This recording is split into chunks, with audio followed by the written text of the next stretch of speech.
Bien, jóvenes, muy buenas noches. Buenas noches con todos. Disculpen, trato de entrar a 8:10, pero me estaban ganando unos minutos. He salido a otra reunión recién. Bueno, vamos a optimizar el tiempo y vamos a continuar con la presentación de la cual vimos creo que 3 o 4 diapositivas la primera clase. También hemos, ah, estuvimos hablando un poco, nos estuvimos conociendo, pero vamos a avanzar ahora sí con el tema de la presentación.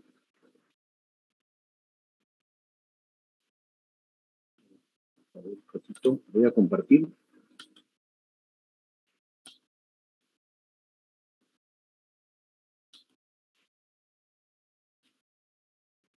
La presentación. Vamos a ampliarla.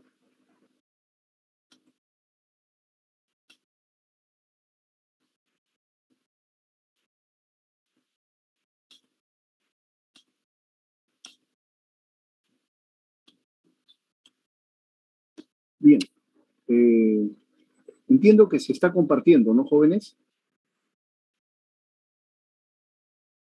Sí, profesor. Sí, profesor. Gracias. Y también me escucho. Bien. Yo voy a cortar para no consumir ancho de banda.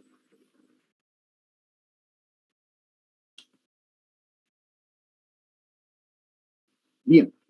Habíamos visto que un proyecto, o sea, para hablar de formulación y evaluación de proyectos, tenemos que tener claro el concepto de qué es un proyecto, para qué sirve un proyecto.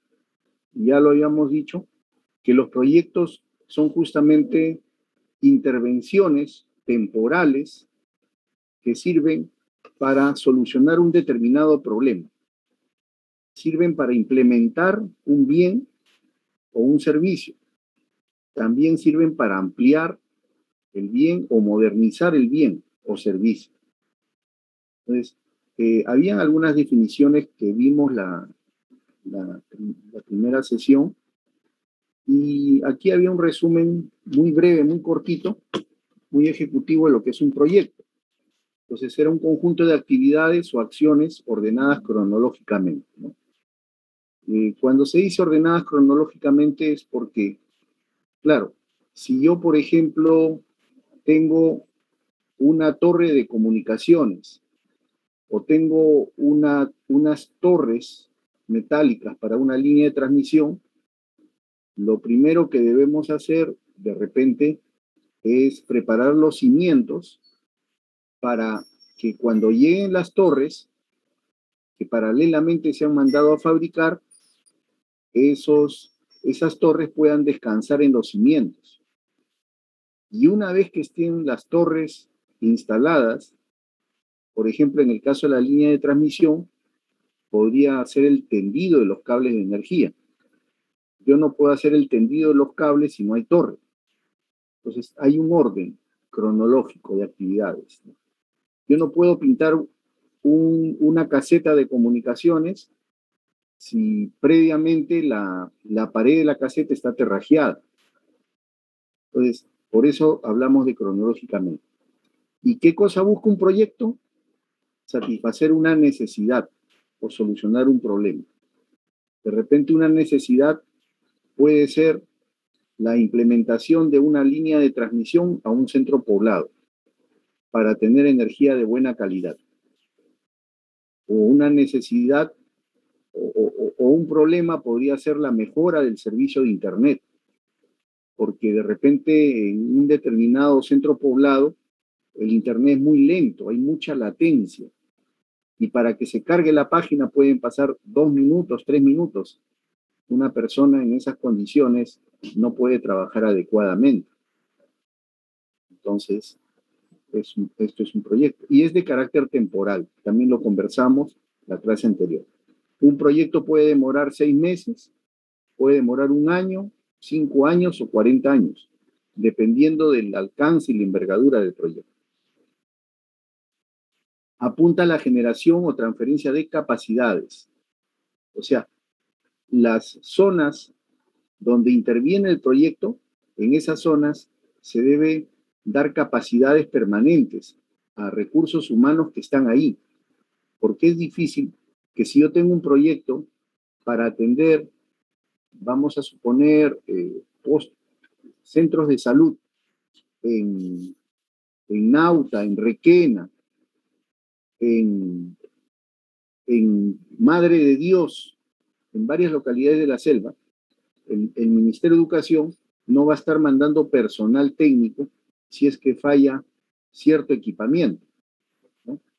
Entonces, en casos extremos, probablemente, o si son fallas mayores, pero si, por ejemplo, son fallas de primer nivel, se podría capacitar al personal de esas postas médicas para resolver el problema en el mismo lugar, porque si no sería inviable, ¿no? Estar sacando pasajes, viáticos, que reparen algo, lo que pasaba a veces en los colegios, en el sector educación. Ha habido casos en que hasta un congresista mandaba un memorial al ministerio, años atrás, me acuerdo, sobre todo en la gestión de Toledo, que se politizó mucho el proyecto de Huascarán, que fue un proyecto como muchos, tuvo cosas muy buenas y cosas muy malas. Y entonces se quejaban, por ejemplo, de un colegio en la provincia de Bolívar, porque le habían puesto internet satelital y a los 2 meses había fallado el internet. Por ejemplo, en esa intervención a mí me enviaron, fue el año 2005, para ver qué pasaba. Y cuando llegamos a la institución educativa, Bolívar pertenece a La Libertad, pero para ir a Bolívar tienes que ir de La Libertad por tierra hasta Cajamarca. De Cajamarca tienes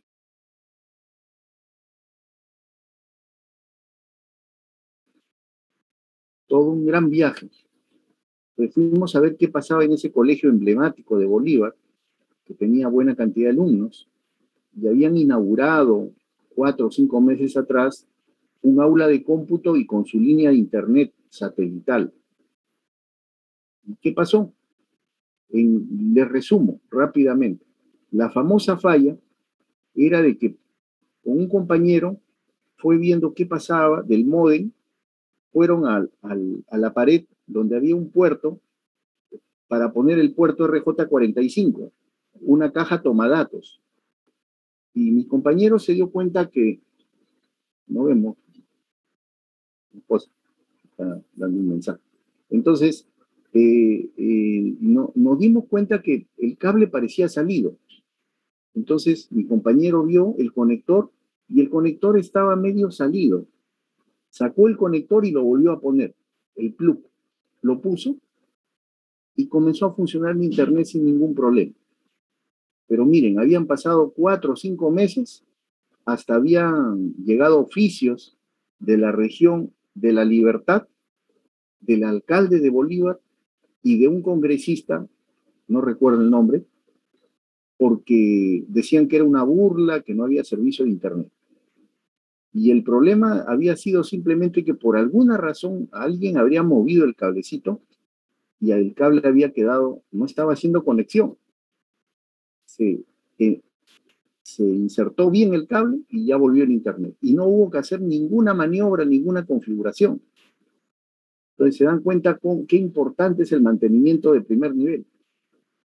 Entonces, en los proyectos tienen que ser hasta cierto punto, hasta cierto nivel al menos, autosostenibles.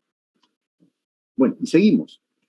¿Qué requiere un proyecto? Una adecuada concepción. Hay que ver cuál es el problema, qué es lo que se necesita realmente resolver. Y en base a eso ya podemos plantear el proyecto. Y como les decía la clase pasada, creo que nos quedamos acá, requiere un cambio de paradigmas, de lo cual vamos a hablar un ratito. Por ejemplo, un proyecto de telecomunicaciones, ¿qué sería?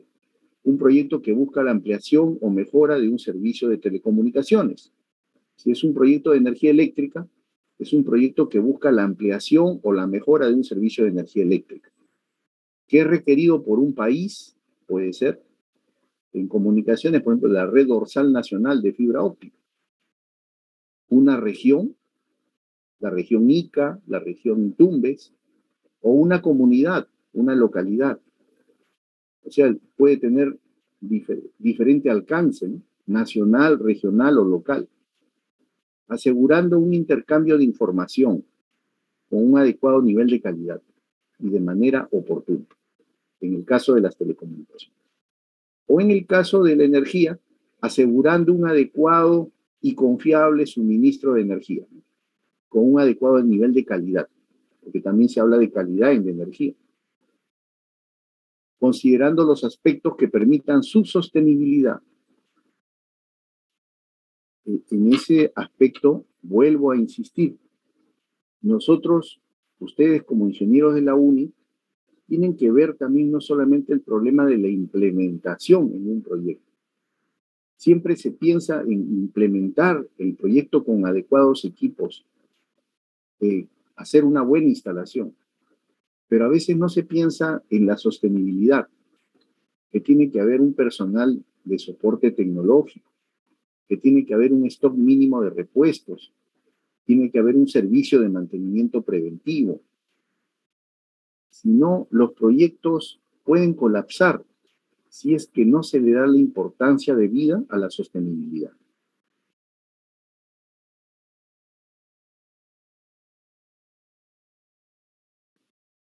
Estamos hasta ahí. Ah, ampliando un poco más, muchas veces los proyectos, yo trabajo en el Ministerio de Educación ya de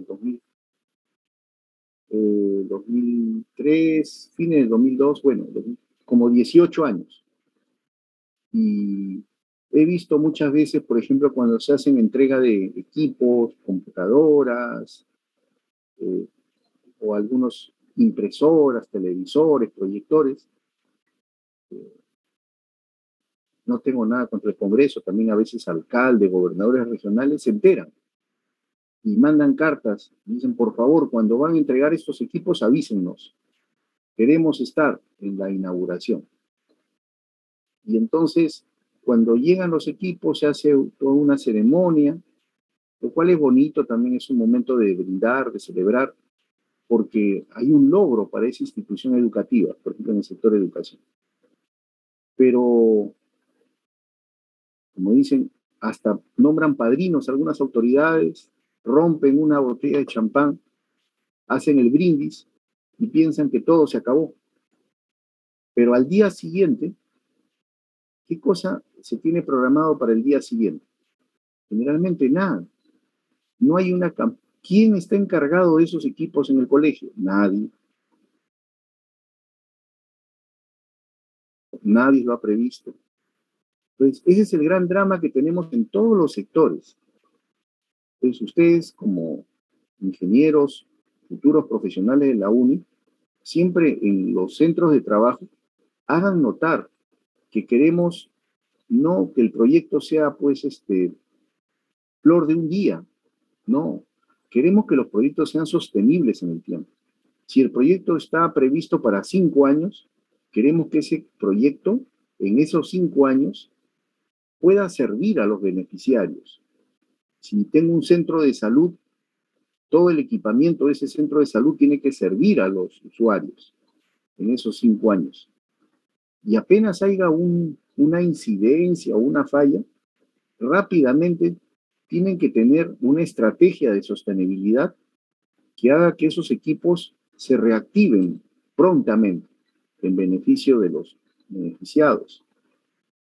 En el sector educación, si tenemos un aula de cómputo y se malogra una o dos computadoras, no queremos que esas computadoras estén pues 3, 4 meses o medio año hasta que las reparen, porque cada hora es un estudiante que deja de estudiar. Si la jornada en un día son de 7 horas pedagógicas, son 7 estudiantes que dejan de estudiar por computadora. Y en los 5 días de la semana son 35 estudiantes que se ven perjudicados. Entonces, cuando los bienes o los servicios no cumplen con su capacidad productiva, entonces el proyecto no está favoreciendo a los posibles beneficiarios.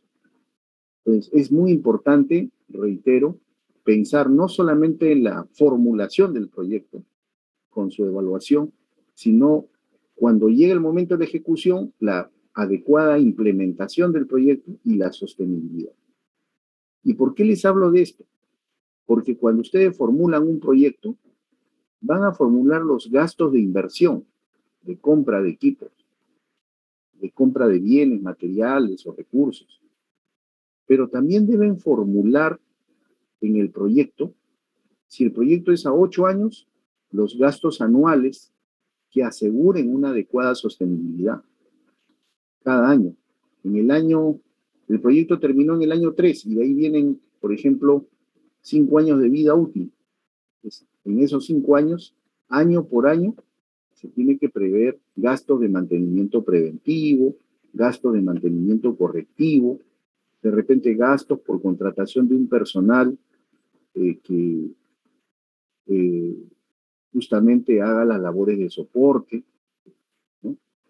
Entonces, es importante, ¿no? Muchas veces se piensa en la implementación y se olvidan de la sostenibilidad.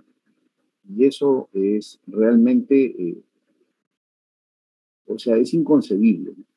Porque si no, uno puede echar a perder la inversión rápidamente. Es como que está tirando al agua los recursos del Estado, si es que fuera un proyecto estatal. Y un privado menos, ¿no? Un privado se preocupa que su inversión sea rentable, pero para que sea rentable, si hablamos de equipamiento, los equipos tienen que estar en adecuadas condiciones de operación. Tenemos proyectos, por ejemplo, problemas en el cierre de brecha de conectividad. Por ejemplo, el actual ministro de Transportes, Eduardo González, en una nota periodística decía, la pandemia desnudó las debilidades del Estado y dejó a la vista las enormes brechas que existían en los servicios públicos y lo lejos que se encontraban miles de ciudadanos de las llamadas ventajas de la modernidad. Hay muchos ciudadanos que no acceden a la modernidad en el sector eléctrico, en el sector de telecomunicaciones, electrónico. Por ejemplo, el acceso a Internet, en este caso, he tomado ese ejemplo, es uno de los servicios donde se evidenció la existencia de una brecha. O sea, entre el ámbito urbano, sobre todo, y el ámbito rural, hay una gran brecha. En el ámbito urbano hay buena disponibilidad de Internet, hay buenos anchos de banda, buenas velocidades, pero en el ámbito rural hay muchas carencias, ¿no? Por ejemplo, solo el 34% de los ciudadanos de las áreas rurales tienen acceso a Internet. Y ya que estamos en la Facultad de Ingeniería Eléctrica y Electrónica, en el ámbito eléctrico también hay una brecha. Sobre todo creo que en la selva, es terrible. Hay muchas localidades de la selva que no cuentan con el servicio de energía eléctrica de las redes públicas. Entonces, por ejemplo, ahí podemos tener problemas de cierre de brechas en conectividad, en electricidad y así en diferentes sectores, ¿no? Y los proyectos justamente son para cerrar esas brechas, para que ya no exista la brecha, para acercar el ámbito urbano con el rural, por ejemplo. Pero los proyectos se pueden concebir de muchas maneras, ¿no? Muchas maneras.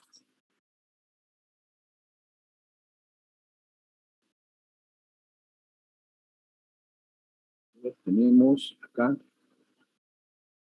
por ejemplo, acá, cuando se preparó el COVID, apareció, perdón, el COVID y se dio el famoso estado de emergencia en el país, en la época, en la gestión del presidente Vizcarra.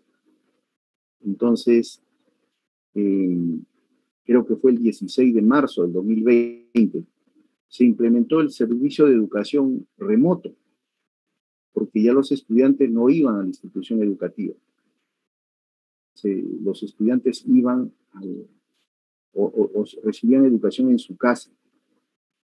Entonces se compraron tabletas, más de 1 millón de tabletas, para que estos estudiantes y los docentes de las zonas rurales y las zonas urbanas de extrema pobreza puedan tener esta educación de calidad, con las limitaciones del caso realmente. Y estas tabletas inclusive estaban precargadas con una serie de contenidos educativos, videos, aplicativos. Pero además se quería que los estudiantes puedan conectarse, tengan un plan de datos con Internet. Y ahí nos encontramos con la cruda realidad. O sea, de repente yo podía llegar hasta, por ejemplo, la capital de una provincia, en Ancash, ¿no? Podía llegar de repente hasta Sihuas y había internet. Pero si yo me iba a los distritos o los pueblos menores de Sihuas, a Quiches, a Guayaibamba, o en Corongo me iba a pueblitos, no a la capital de provincia que es Corongo, sino a Aco, a Cusca, y así muchos pueblos, me daba con la ingrata sorpresa de que ya no había servicio de internet. Los operadores móviles no llegaban. Y entonces, miren, de 1.056.000 se vio que solamente se podía atender con plan de datos a las tabletas a 494.000 tabletas. O sea, menos del 50%. ¿Por qué? Porque no había cobertura. Entonces, eso es un problema. En el siglo XXI, los estudiantes deberían tener acceso a Internet, ¿no? Entonces, ahí tenemos, por ejemplo, fácilmente la posibilidad de hacer un proyecto. El tema es que a veces también los proyectos no se ejecutan por falta de recursos financieros, pero aquí tenemos una gran brecha. Y en el ámbito de la electricidad también. Por ejemplo, yo he escuchado que la brecha en electricidad debe ser, creo que como del 10%. O sea, 90% de peruanos tienen redes eléctricas y solo el 10% no tiene. Pero eso, si lo ven a nivel nacional, a nivel macro, no nos ayuda mucho. Porque si yo veo cuál es la brecha en electricidad en Lima, de repente tendría que el 99% de las familias cuentan con electricidad, inclusive en Lima provincias, y solamente un 1% no cuenta. Entonces, aquí hay un problema, pero no es tan crítico. Pero si uno se va, por ejemplo, a Loreto, al Daten del Marañón, a Nauta, Requena, a Contamana y sus alrededores, se va a encontrar con una brecha mayor. De repente en la región Loreto, la brecha puede ser del 25 o 30% de ciudadanos que no cuentan con acceso a Internet o a energía eléctrica en este caso. O sea, hay sitios más golpeados unos más golpeados que otros. Entonces, ahí es donde se pueden formular proyectos y de repente tratar de resolver estos problemas de brecha, ¿no? Por ejemplo, en telecomunicaciones, la banda ancha era muy importante y se tendió una red de fibra, todo lo que está en azul, que unía capitales de provincias, de 21 regiones del país. Hay un avance, hay un avance. Se dice que según el Banco Mundial, la banda ancha incrementa la productividad y contribuye al crecimiento económico, siendo que con un 10% de aumento de las conexiones de banda ancha, o sea, si aumentamos en un 10% las redes de banda ancha de Internet, a través de fibra, por ejemplo, el Banco Mundial hace un pronóstico, ¿no? Dice que se podría incrementar el crecimiento económico de un país en un 1.3%. Hay una correlación ahí.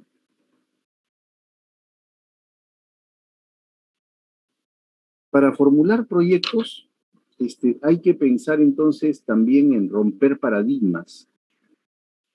Como decía, vamos a hablar del paradigma. ¿Qué es un paradigma? Es un modelo mental, ¿no? Porque las personas siempre dicen, un paradigma es algo como que en mi mente yo digo, esto siempre se hizo así, de esta manera. Un paradigma es bueno cuando son bien enfocados, pero en muchos casos pueden impedir el desarrollo, la renovación o la innovación. Una de las cosas que genera valor agregado es la innovación. Debemos ser creativos, innovadores. Entonces, ¿qué está ocurriendo? Por ejemplo, muchas veces ha ocurrido que hacen un proyecto, por ejemplo, de implementar, vamos a suponer, vuelvo a mi sector de educación, eh, le llaman aulas de innovación pedagógica, que son como centros de cómputo en los colegios.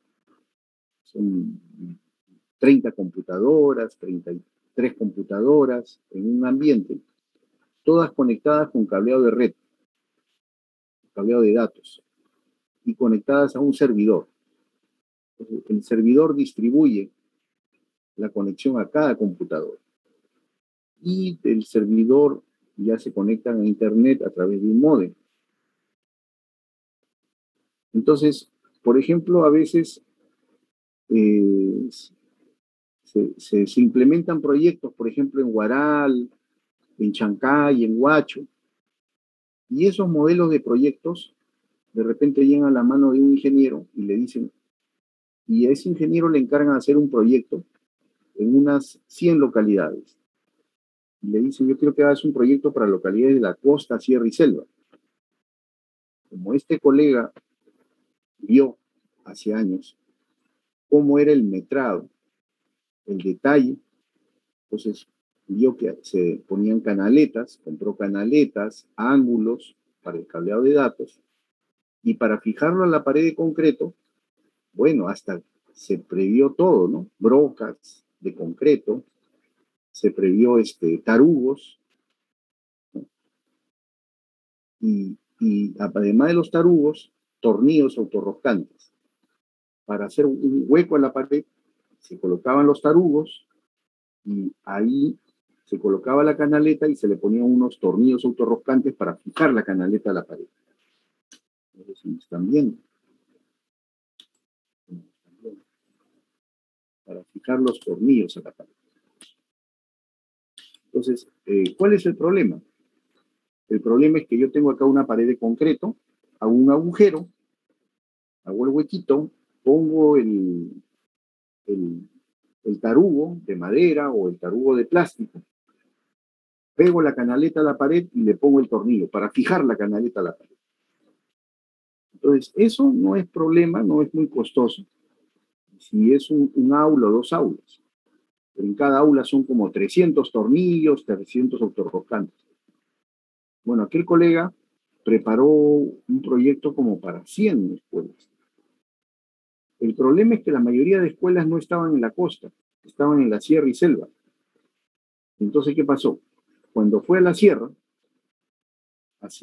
quería perforar como en la pared de concreto, quería perforar con una broca de concreto, hacer una perforación de 2 pulgadas, poner el tarugo y ahí poner el tornillo autorroscante. Pero se dio con la sorpresa que las paredes en muchas zonas de la sierra eran paredes de adobe. Entonces, uno con un taladro deshace la pared de adobe, ¿no? Entonces, no me sirve además esa broca de concreto. Es imposible. Generalmente a veces ahí se fijan con unos clavos de 5, de 6 pulgadas. Se tiene que preparar una mezcla, que a veces criollamente los albañiles le llaman el diablo, ¿no? Una mezcla de cemento con yeso para que se inserte en la pared y ahí yo puedo fijar las canales. Un tema artesanal, pero bueno. Entonces se habían comprado materiales que no eran adecuados al contexto andino. Y también el proyecto involucraba colegios en la selva. ¿Y qué vamos a hacer con una broca de concreto cuando en la selva muchos colegios tienen paredes de madera? Entonces, hacer un proyecto, algunas personas lo que hacen es hacer una copia ceros, copia fiel al original de proyectos anteriores. Pero un buen proyecto requiere que el proyectista o el que formula el proyecto tenga que analizar caso por caso. Tiene que ser bien analítico, porque ahí se están escapando detalles. Lo que he querido explicar en el ejemplo de hace un momento es que los accesorios, le llamaríamos accesorios, esos tornillos, esos tirafones, estos accesorios de fijación no sirvieron. Inclusive hasta el personal que viajaba tuvo que comprar de su bolsillo, toda una serie de problemas. ¿Por qué? Porque a veces cuando se formulan proyectos no se analiza, no se tiene el cuidado respectivo. Nos pegamos un paradigma. Así lo han hecho en otro colegio. Ya lo hicieron así. Y yo lo voy a hacer igualito, ¿no? Entonces, lo que nos impiden, como dice aquí la presentación, la, la innovación, el desarrollo adecuado del proyecto. O sea, los proyectos no son como, digamos, un desarrollo eh, de un autómata, sino que somos seres pensantes e inclusive siempre tenemos que estar pensando en qué nueva innovación el mercado me da ofertas, en qué nuevo producto puedo usar. De repente hay productos que me permiten ahorrar tiempos en la instalación del proyecto. Hay productos que de repente son de mejor calidad para una fijación o hay conectores más confiables, ¿no?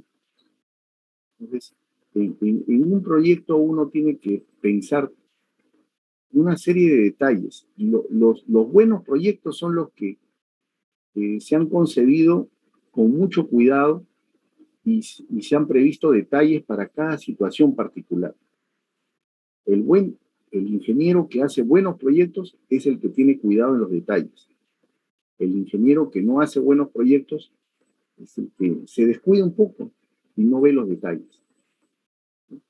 Como dice un paradigma, dice, ¿cuántas veces nos hemos encontrado con el consabido? Así se ha hecho siempre. ¿Para qué cambiar si así sale bien? Pero siempre hay cambios.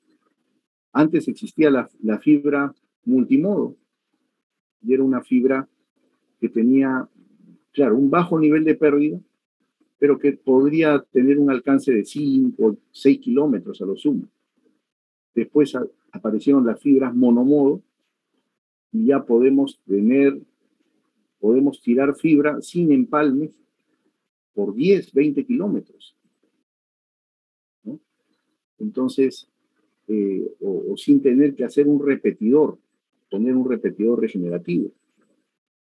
Entonces, la tecnología va cambiando y nosotros tenemos que aprovechar esos cambios tecnológicos que nos ofrece el mercado para poder en nuestros proyectos aplicar los mejores equipos, los mejores materiales en una adecuada relación de costo-beneficio. Por eso dice, esta actitud de mantener un paradigma es la que puede tener a muchas personas ancladas a una realidad que ya se superó ampliamente en otros lugares. Entonces tengamos cuidado, rompamos los paradigmas jóvenes, tratando de hacer proyectos de gran calidad. Cuando uno analiza en detalle un proyecto, uno puede optimizar los procesos del proyecto. Algunas citas célebres. Ustedes me dirán, ¿pero qué es esto? Por ejemplo, en los años 70, tal vez para ustedes es una historia un poco extraña, pero yo creo que sí han escuchado hablar de IBM. IBM. IBM era la empresa de computación más poderosa del mundo en los 70. Y es como ahora en procesadores, su apogeo, la empresa que fabrica procesadores más poderosa del mundo es Intel, me parece. Intel, y la que le sigue es AMD. Y hay otras marcas de procesadores. Pero las dos líderes en el mundo es Intel en primer lugar y AMD me parece en segundo lugar. Aunque largamente Intel está superando a AMD. Entonces, en esos años, habían empresas que fabricaban computadoras, pero en esa época existían las computadoras, eh, las grandes computadoras, y por ahí algunas computadoras medianas, porque estaban hechas para las grandes empresas. Entonces, ¿a qué viene esta cita célebre? En el año 77, la empresa líder, la número uno, era IBM, y la número dos era Digital Equipment. Claro, probablemente ustedes no han escuchado, no habían nacido. Entonces, Digital Equipment era la que le seguía los talones a IBM, pero también había cierto, un buen tramo, ¿eh? IBM estaba lejos. Pero cerca de un año, Digital Equipment indicó de que iba a ser un megaproyecto para fabricar computadoras personales. Y ya tenía, después de varios meses o más de un año, ya tenía listo el megaproyecto para empezar a fabricar computadoras personales. Y ahí vienen los paradigmas, ¿no? El presidente de esta empresa Digital Equipment, Ken Olson, seguro pensó, como decía la frase anterior, pero si esto siempre se ha hecho así y ha salido bien, yo fabrico grandes computadoras y me está yendo bien, ¿por qué voy a fabricar computadoras personales?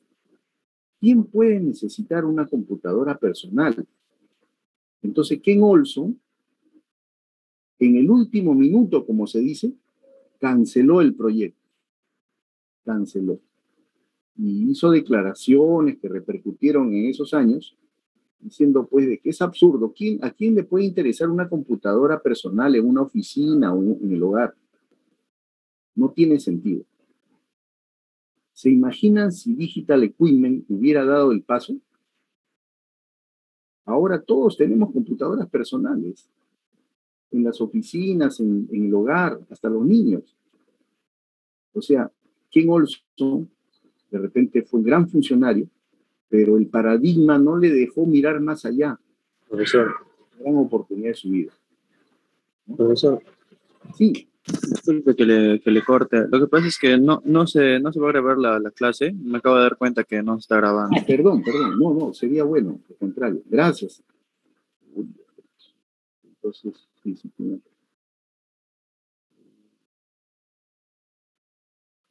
Me parece que tienen que dejar de compartir, bro. Ajá. Acá está grabado. Recording in progress. Ya, volvemos.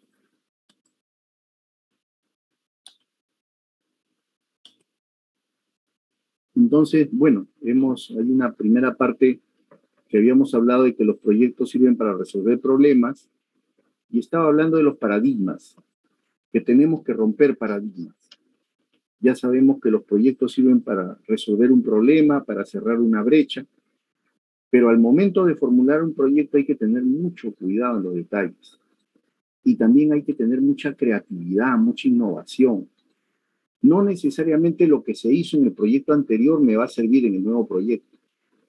Probablemente la mayoría de detalles van a servir, pero siempre se puede poner un valor agregado.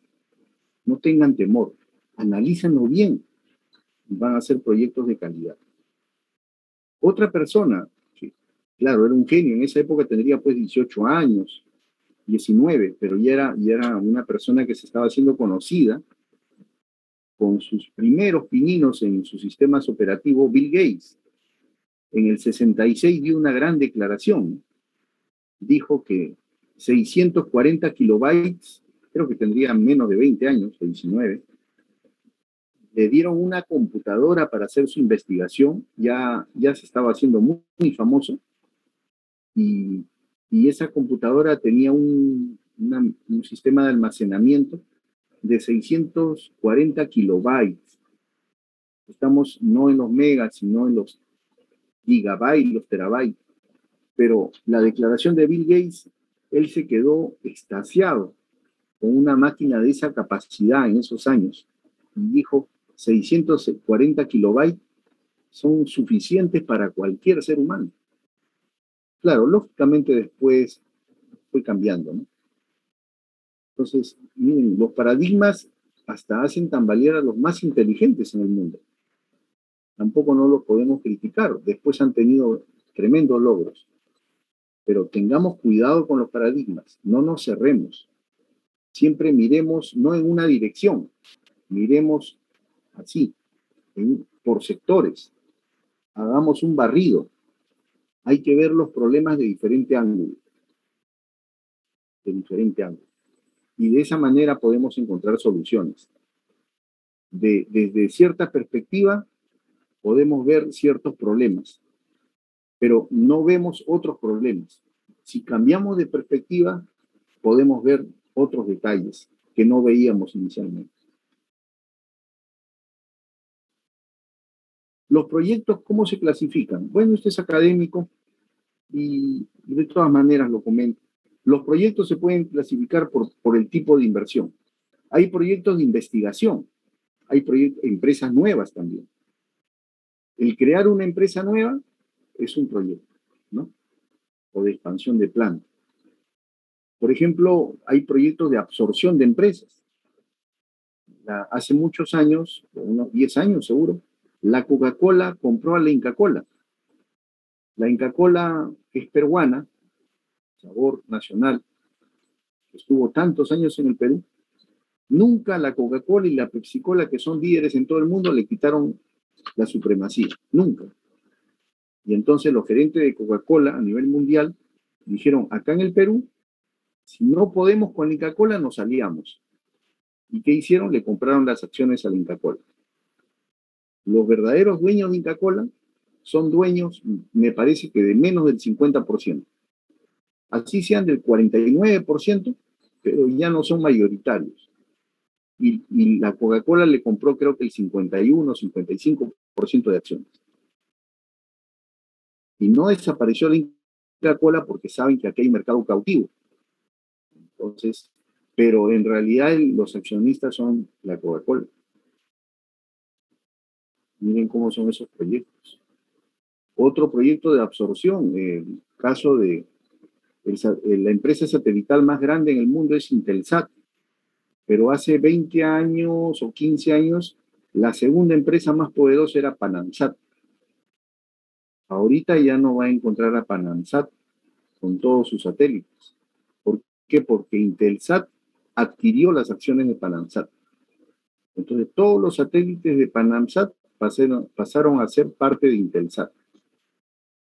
Eso se llama también adquisición de activos, ¿no? Han comprado los activos de la otra empresa. También hay proyectos de reemplazo, desarrollo o investigación en tecnología. El ejemplo más claro es Intel, ¿no? Intel más o menos en el año, estamos hablando del 78, 79, por ejemplo, llegó a tener este procesador, que era una maravilla, todo el mundo se quedó asombrado, el 8088. También antes existía el 8080, y más antes el Z80 nomás. Corría con un reloj de 4.77 MHz. ¿Y saben de cuántos transistores forman este procesador? 29.000, ¿no? En miniatura, casi 30.000 transistores. Ahora, por ejemplo, tenemos los procesadores de la serie Sandy, Bright. Estos procesadores, ¿cuántos transistores maneja un chip de estos? Antes era 30.000 transistores. Este maneja 2.000 millones de transistores. Son procesadores para servidores. Y hay más potentes también. Pero ¿cómo se logró esto? Si Intel no investigaba, ya hubiera desaparecido. Cada año va creando nuevos productos. ¿Sí? El i3, el i5, el i7, ¿y qué vendrá después? Entonces, un proyecto también puede ser de tipo de investigación y desarrollo. También los proyectos se pueden clasificar por la actividad económica, ¿no? Por ejemplo, proyectos de industria, de energía. Por ejemplo, acá hay un campo de energías eólicas, ¿no? Energías eólicas. proyectos de pesquería, de agricultura, de minería, etcétera, por el sector. Proyecto minero, proyecto pesquero, etcétera. Por ejemplo, en telecomunicaciones hay proyectos que se han hecho. Telefónica, por ejemplo, ha hecho un proyecto de banda ancha para localidades aisladas, que ya lo hizo, ya miren, hace 10 años. Se adjudicó en 2009 y se terminó más o menos en 2011, 2012, hace 9 años. Atendió a 3.800 localidades. También los proyectos se pueden manejar por el tamaño de la actividad. Hay las grandes inversiones, los medianos y los grandes, y los pequeños. Por ejemplo, una gran inversión minera, estas maquinarias se ven, por ejemplo, en la mina de Yanacocha, una minera de oro, que tiene capital canadiense, creo. Entonces, y tienen así equipos, gran cantidad de equipos, ¿no?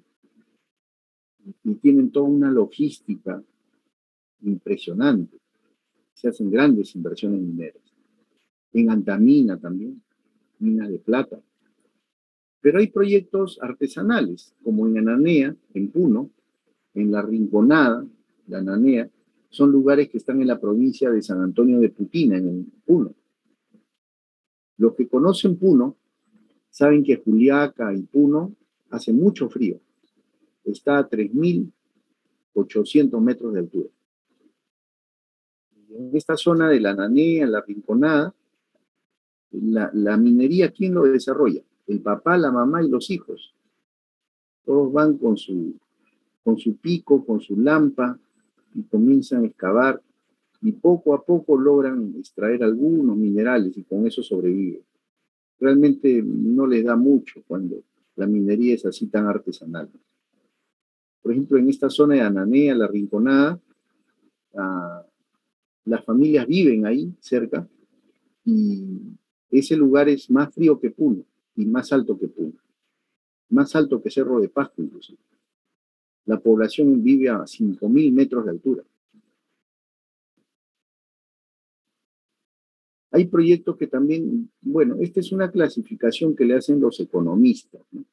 Honestamente. Los economistas hablan del flujo de caja. Entonces dice que hay proyectos que tienen un flujo de caja negativo y después positivo. ¿Qué se entiende por el flujo de caja?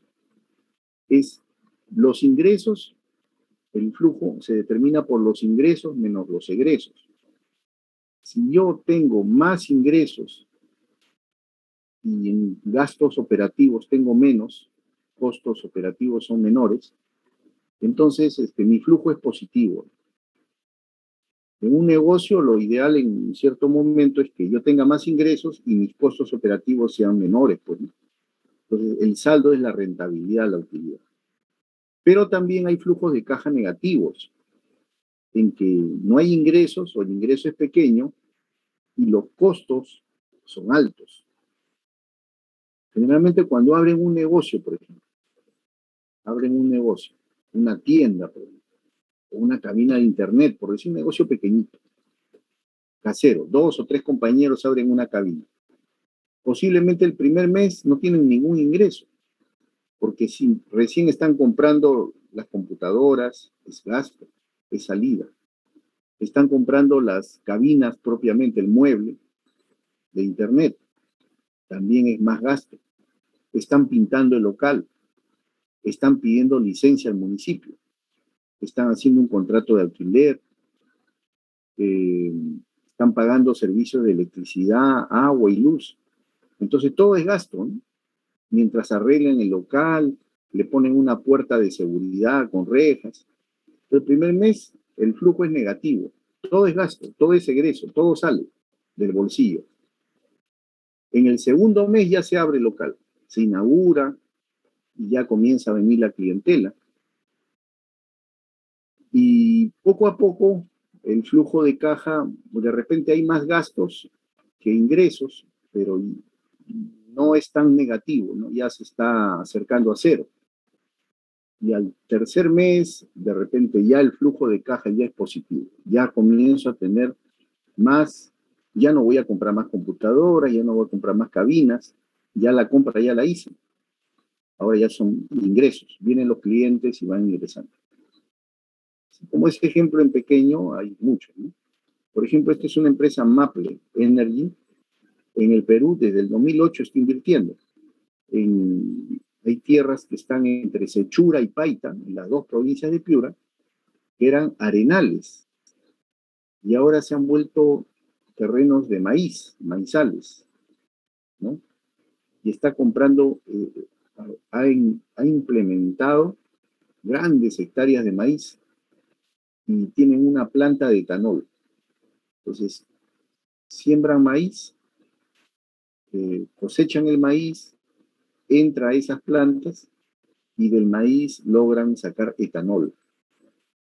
Gran parte de ese etanol ni siquiera se queda en el Perú, se va al extranjero, va en barcos. Entonces, los primeros años, cuando construyeron la planta, cuando empezaron a sembrar, tuvieron un flujo negativo. Todo era egreso. Y ahora ya el flujo es positivo. Bien. Luego de estas consideraciones adicionales, no sé, ¿tienen algunas consultas, algunas preguntas hasta el momento, antes de continuar?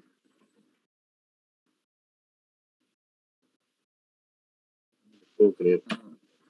Creo que todo bien, profe. Puede seguir nomás. Ya, gracias. Si no, cualquier cosita me preguntan. Sí, está bien. Por favor. Bien. Entonces, vamos a compartir esta parte. Estamos ahora viendo el tema de la metodología para elaborar un proyecto de inversión pública. Un proyecto de inversión pública podríamos clasificar en algunos módulos, ¿no? Primero hay aspectos generales que se deben tomar en cuenta en el proyecto. ¿De qué tamaño va a ser? ¿Quiénes son los clientes potenciales? ¿No? Son aspectos generales. ¿En qué departamento se va a focalizar? ¿En qué provincia? ¿En qué distrito? ¿O es un proyecto regional? ¿En qué sector vamos a intervenir? Puede ser público o privado, ¿no? Luego, después se identifica. Hay una identificación de los problemas, ¿no? De cuáles son los problemas. Por ejemplo, un proyecto de telecomunicaciones podría ser que se ha implementado una estación celular y la estación celular, de repente, la estación que está en un cerro, en un centro poblado, no tiene mucha potencia y la señal llega solamente 300, 400 metros a la redonda. Y además, la tecnología es un poco deficiente ahora, ¿no? 3G. Entonces yo comienzo a identificar los requerimientos, ¿no? Comienzo a evaluar, a hacer encuestas con la población y me doy cuenta que quieren una mejor tecnología para descargar archivos más rápido, para descargar videos, ¿no? Y además me comentan en la encuesta que el centro poblado se está expandiendo bastante. La parte norte del pueblo ya no se extiende a 300 metros, sino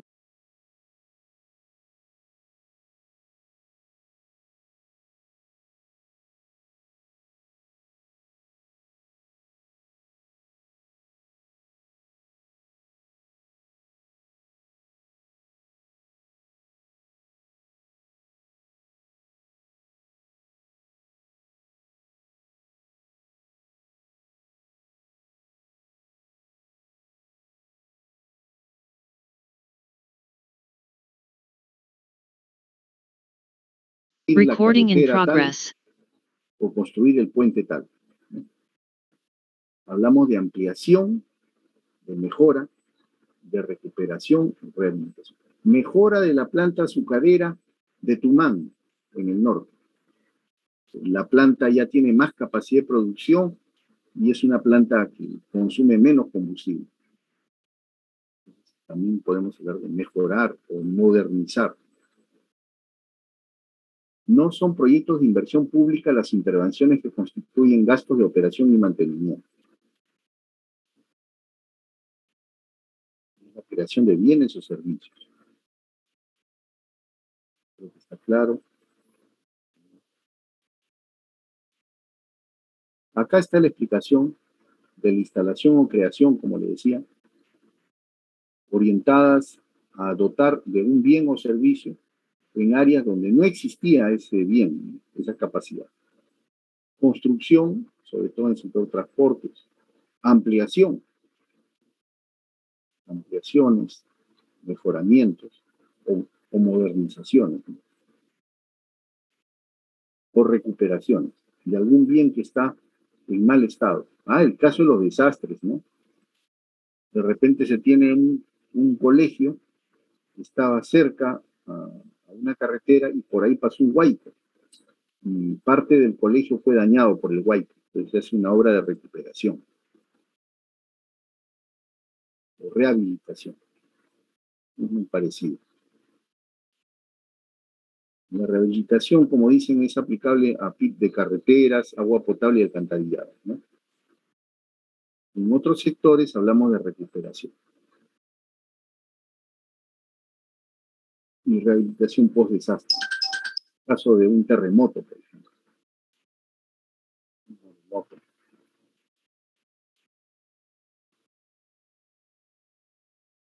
Bueno, aquí hay algunos ejemplos que lo pueden ver.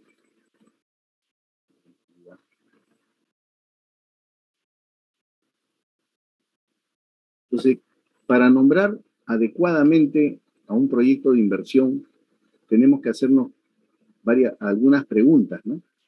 Importantes. La primera, ¿qué se va a hacer? ¿Qué vamos a hacer?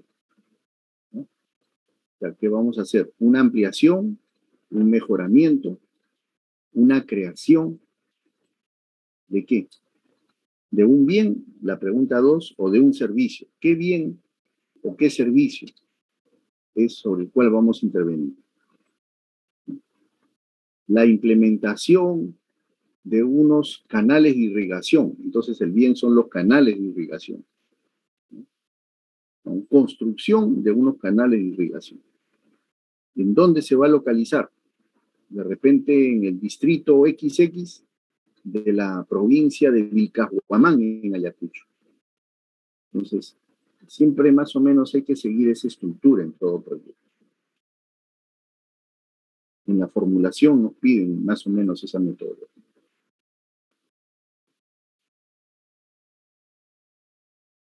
Ahí están algunos ejemplos. Por ejemplo, aquí, ¿qué se va a hacer? Una ampliación. Hay una localidad donde el servicio de agua potable está muy limitado. Hay agua por horas, 3, 4 horas y se acabó. ¿Por qué? Porque la planta de tratamiento de agua, el servicio de agua, tiene un tanque, un reservorio muy pequeño. Y el distrito ya creció, hay mucha demanda. Entonces, ¿qué tenemos que hacer? ¿Qué se va a hacer? Se va a ampliar el servicio. ¿Cuál es el bien o servicio? Estamos hablando del servicio de agua potable. ¿En dónde? Por ejemplo, en este ejemplo, el distrito de Luya, en el departamento de Amazonas. Entonces, ¿cómo sale el nombre? Se va a ampliar. Entonces, una ampliación. ¿De qué? Del servicio de agua potable. ¿En dónde? En el distrito de Luya, departamento de Amazonas. ¿Está claro? Más o menos hay que seguir esa metodología. ¿Qué se va a hacer? ¿Qué cosa? ¿En qué voy a intervenir? ¿En un bien o un servicio? ¿Y en dónde se va a localizar el bien? La focalización o localización.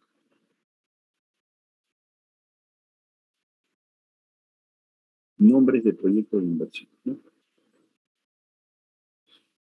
A nivel institucional, voy a referirme un poco al sector público, que es un poco, inclusive hasta más riguroso que el sector privado en hacer proyectos. Ahora, últimamente. Acá hablamos de la unidad formuladora, la unidad ejecutora y el órgano técnico de la entidad. El órgano técnico. sea, por ejemplo, el MTC puede tener una unidad formuladora. Entonces formula el proyecto, ¿no? Y, el proyecto, una vez que se aprueba, pasa a la unidad ejecutora, que es la que desarrolla, ejecuta el proyecto. En el MTC podría ser Pronatel, que depende del MTC. Y hay un órgano técnico de la entidad. El órgano técnico puede estar formado por una oficina o varias oficinas. De repente la dirección de proyectos del MTC está revisando la ejecución de Pronatel. Pues siempre hablamos de unidad formuladora, unidad ejecutora y el órgano técnico. Existen casos donde el órgano técnico es justamente la unidad ejecutora. Y bueno, no habría problema, ¿no? Entonces, esa oficina asume la doble función.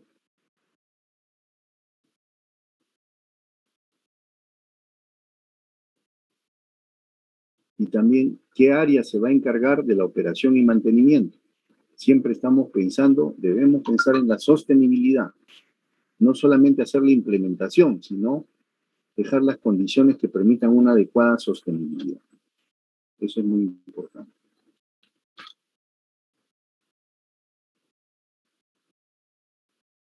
Hay un diagnóstico también de los involucrados. En los proyectos, inclusive nosotros tenemos una mirada como ingenieros, ¿no? Muy técnica, ¿no? Yo a un costo de presupuestos, compro tales equipos, hago un diagrama en el tiempo, un diagrama de Gantt, cuándo llegan los equipos, cuándo se implementan, cuándo se hacen las pruebas y ya está. Pero acá en los proyectos a veces conviene que se vean quiénes están involucrados, quiénes son los actores del proyecto, para saber, cuando hacen un proyecto en una población, cómo perciben el problema, cuáles son sus intereses, ¿no? De qué manera ellos ven el problema, ¿no? De repente para nosotros es un problema, para ellos no tanto. O de repente ellos identifican un problema adicional que nosotros no hemos visto. Sobre todo cuando los proyectos son en las regiones, es muy importante articularse con las regiones para entender bien qué es lo que ellos necesitan. Cuando el proyecto no está bien articulado con la población beneficiada, entonces aparecen una serie de problemas. Por eso en algún momento en Cajamarca hasta puede haber un matiz político, pero decían, Conga no va. ¿Por qué no va Conga? ¿Recuerdan de un proyecto minero que era Conga, Porcelendino? Porque con Yanacocha tuvieron problemas. Yanacocha muchas veces, a pesar de ser una gran transnacional, generó problemas de contaminación, derrame de mercurio, que malograron algunos campos de cultivo de los agricultores, y todo eso generó una especie de temor con la nueva mina de Conga.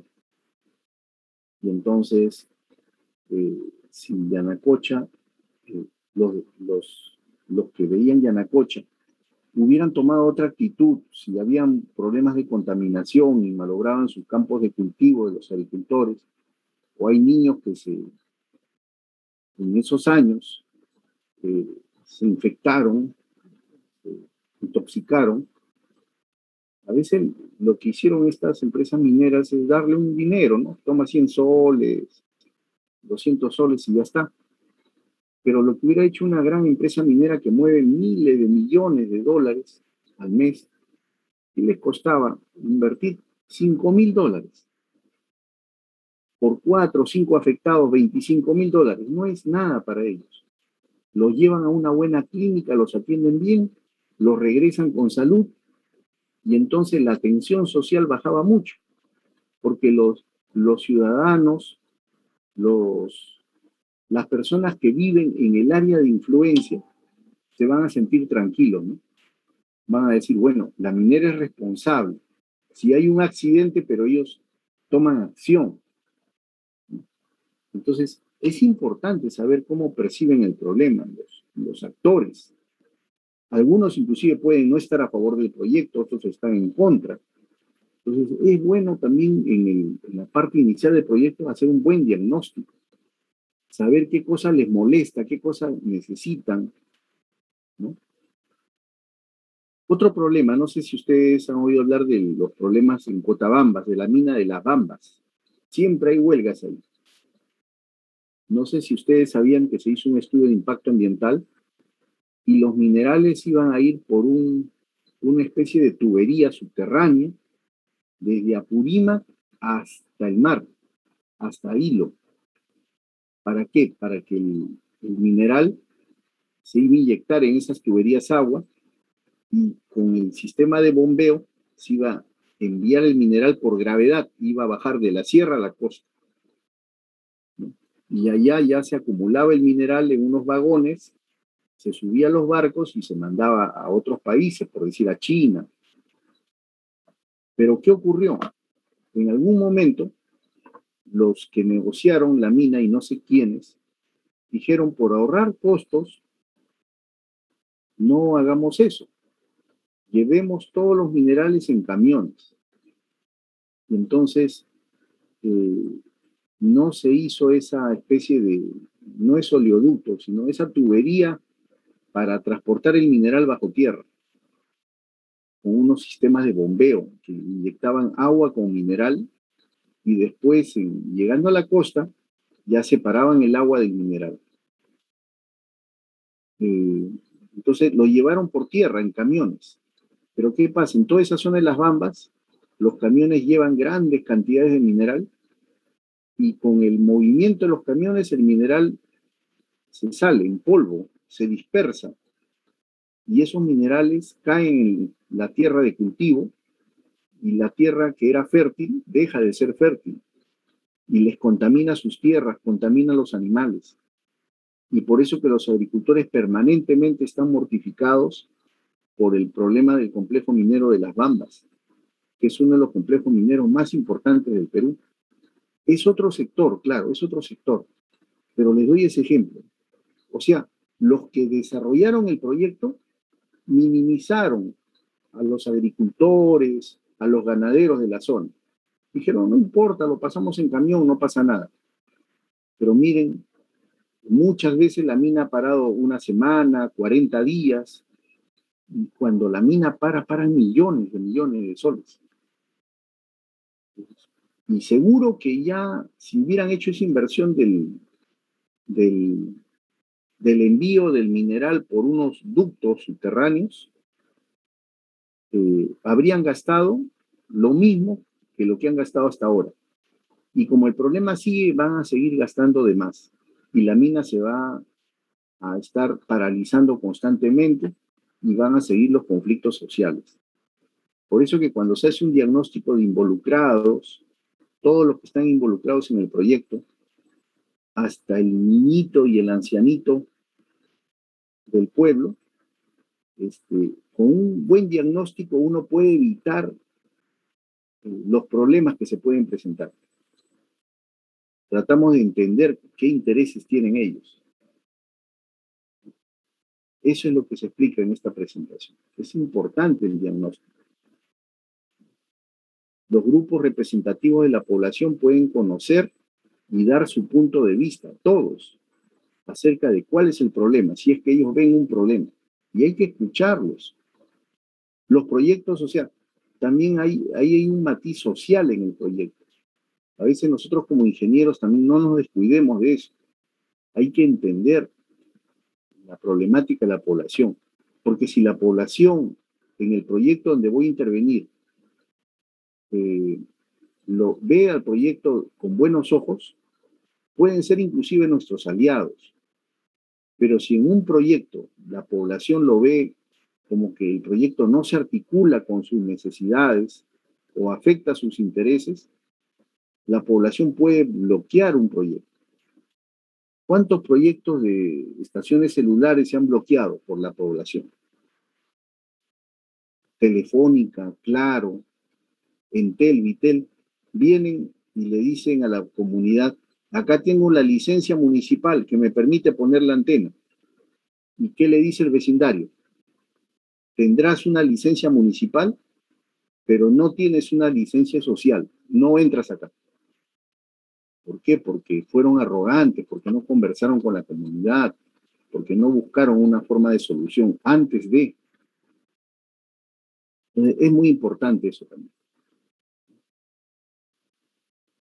Ahí se habla de hay que hacer toda una matriz, identificar los grupos de involucrados, las autoridades, los pobladores, los trabajadores, y también ver qué intereses tienen, identificar que las estrategias que se planteen respondan a cada grupo, que atiendan la necesidad de cada grupo. Y también tiene que haber un sistema de acuerdos y compromisos con la población, donde hay un proyecto. Y de esa manera se puede trabajar armoniosamente con la población donde va a intervenir un proyecto.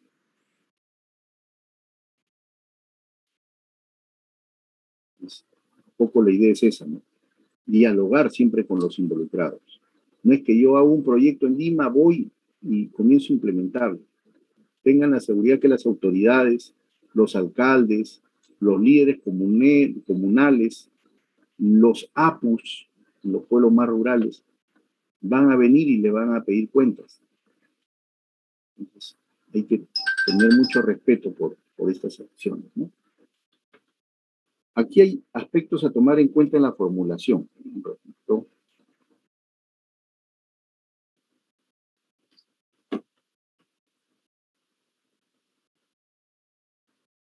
Estudio de mercado. Todos estos aspectos a tomar en cuenta en la formulación, yo se los voy a dejar para que lo vayan mirando. Y esta parte yo creo que lo vamos a ver en otra sesión. ¿Qué aspectos? La introducción, los antecedentes del estudio, el estudio técnico, el estudio económico, la evaluación económica, la formulación de un proyecto, cómo es el tema del costo-beneficio. Todo esto lo tenemos que visualizar. El tema normativo, si fuera en Ocinermin, creo que es para energía y minas, Ocitel para telecomunicaciones, el tema normativo. Todo esto lo vamos a conversar un poquito más de detalle. Bien, jóvenes, con esta exposición estaríamos terminando esta segunda sesión. Voy a analizar un poco el calendario de actividades y la próxima semana voy a empezar mi clase adelantándole algunas fechas de algunas actividades que vamos a realizar o las pruebas que tenemos que realizar. Por hoy día, aquí nos quedaríamos. Con esto habría terminado la sesión. No sé si tienen alguna consulta. Claro, profesor. Profesor, una pregunta. ¿Dónde está en el aula virtual, verdad? ¿El de la UNI? ¿Perdón? Si su PPT está en el aula virtual de la UNI, en la plataforma. No le he puesto. No le he puesto. Un ratito, tengo que apagar. Perdón. No le he puesto todavía. De repente yo se lo voy a pasar al delegado para que lo comparta con ustedes. Ya, profesor, gracias por repasarlo. No tendría ningún problema, yo les paso la presentación. Todas las presentaciones que tengan se las voy pasando. Está bien, profesor, gracias. Ya. Bien, jóvenes. Bueno, gracias a todos. Pero, sí. Disculpe, ¿cómo va a ser las evaluaciones? Justo quiero ver un poquito por eso le decía, la próxima semana vamos a conversar un poco más en detalles. Las fechas y cómo van a ser las evaluaciones. De repente, inicialmente son más de corte teórico, pero después, de repente, vamos a ver algunas casuísticas. Pero primero quiero que tengan claros los conceptos. Me parece que los conceptos son más importantes de lo que uno se imagina. A veces cuando escuchan de un curso de formulación y evaluación de proyectos, aunque es la primera vez que estoy dictando este curso, pero sí he escuchado que los estudiantes piensan de que de frente hay que hacer cálculos, ¿no? Una tabla de Excel y calcular, ¿no? pero hay que tener el concepto de qué es un proyecto, la importancia de un proyecto, qué resuelve un proyecto, qué partes tiene un proyecto. Y con eso, ya con más fundamento, uno puede formular mejor, me parece. Pero las evaluaciones, probablemente las primeras son de corte más, un poco más teóricos, no es algo universal. Y posteriormente ya entramos a unos temas de casuística. Eso sería. Ingeniero, disculpe, otra consulta más. Respecto a si alguno tiene algún cruce con respecto al horario de clases, todo eso. Por ejemplo, yo tengo cruce el día martes, creo. Y Martes. se me va a hacer difícil entrar a veces, ¿no? ¿De qué hora tienes clase los martes? Las 2 últimas horas, creo que son de 8 a 10. O sea, justo las horas que En tenemos. teoría. En práctica no tengo cruce, ¿no? No sé Si hay otros compañeros que tienen ese problema, de repente lo hacemos de 10 a 12. Por mí no hay problema. O de 9:30 a 11:30. Siempre y cuando el resto del salón no se opongan. Ah, ok. Entonces sería... Tratamos de dar las facilidades. Ya, porque creo que también hay unos compañeros que tienen cruce, no sé qué día, si es martes o jueves, no sé, sería eso, conversarlo en grupo, ¿no? Sí, aprovechemos el martes, vayan pensando en eso, qué problemas podríamos tener. Pero en tal caso, si es que no se da, ¿afectaría que no se ingrese en el horario de teoría o no para las evaluaciones? Vamos a ver cómo lo programa departamentos académicos. Generalmente no quieren que cambien el día, ¿no? Porque a veces nos dicen que no se puede cambiar el día, salvo que venga un oficio, un poco complicado, ¿no? Pero lo que podría hacer es correr el horario para más tarde. Parece que eso podría ser una salida. Me quedaré un poco más tarde, ya tengo muchas trasnochadas, muchos años, así que una noche más, un poquito más tarde no hay problema por mí. ¿Ya? Bueno, vamos a tratar de buscar la solución para que no se afecten con los horarios ustedes, cuando llegue el momento de las pruebas al menos. Bien, jóvenes, aquí nos quedamos. Buenas noches. Buenas noches. Igualmente, profesor, cuídese, gracias. Buenas noches, ingeniero. Delegado, de repente, yo ahorita estoy, aunque no lo crean, voy a entrar a otra reunión en mi trabajo. Así que, pero el delegado, si pudiera mañana tempranito, que me mande un WhatsApp y por ahí mismo le mando la presentación.